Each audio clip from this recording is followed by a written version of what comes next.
மத்திய ஒன்றிய அரசுக்கு ஒரு வார்னிங், அதாவது கட்டளையிடுகின்றேன்.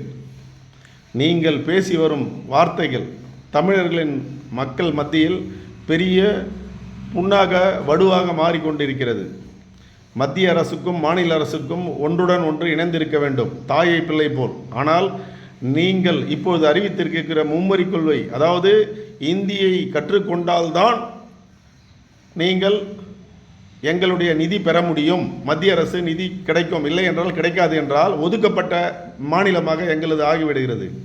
ஒரு வார்த்தை ஒரு அமைச்சர் பேசும்போது இப்படிப்பட்ட வார்த்தைகளை பேசுவது அநாகரிகம், ஒரு மக்களை புண்படுத்தக்கூடியது, ஒட்டுமொத்த தமிழக மக்களையும் புறக்கணிப்பதாகும். எனவே தீவிரவாதம் என்பது எங்கு உருவாகிறது என்றால் அடிப்படை உரிமைகள் எங்கு பறிக்கப்படுகிறதோ, ஒரு மனிதருக்கோ ஒரு இனத்துக்கோ ஒரு மக்களுக்கோ ஒரு சமுதாயத்திற்கோ உரிமைகள் பறிக்கப்படும் பொழுது அங்குதான் தீவிரவாதம் என்பது உருவாகிறது என்பதே. அப்படிப்பட்ட தமிழகத்தை உருவாக்காதீர்கள் தயவு கூர்ந்து. இந்தியை கற்க அனைவரும் விரும்புகிறார்கள், யாரும் கற்க வேண்டாம் என்று சொல்லவில்லை, இந்தியை கற்க விரும்புகிறார்கள். ஆனால் நீங்கள் இந்தியை திணிப்பு கட்டாயமாக்கக்கூடாது என்பதுதான் தமிழர்களின் ஒட்டுமொத்த கோரிக்கை.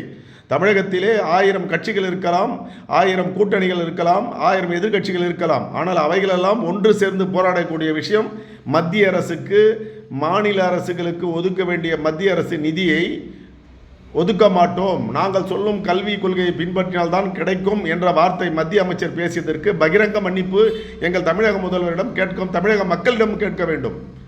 இல்லை என்றால் இதில் போராட்டங்கள் நிச்சயம் பாதிக்கை தமிழக அரசு கிடைக்கும். அதே சமயத்தில் நான் ஒன்று தனிப்பட்ட முறையில் கேட்கின்றேன். எங்களிடம் இருக்கும் நிதியை நாங்கள் இனிமேல் ஜிஎஸ்டி செலுத்த மாட்டோம்.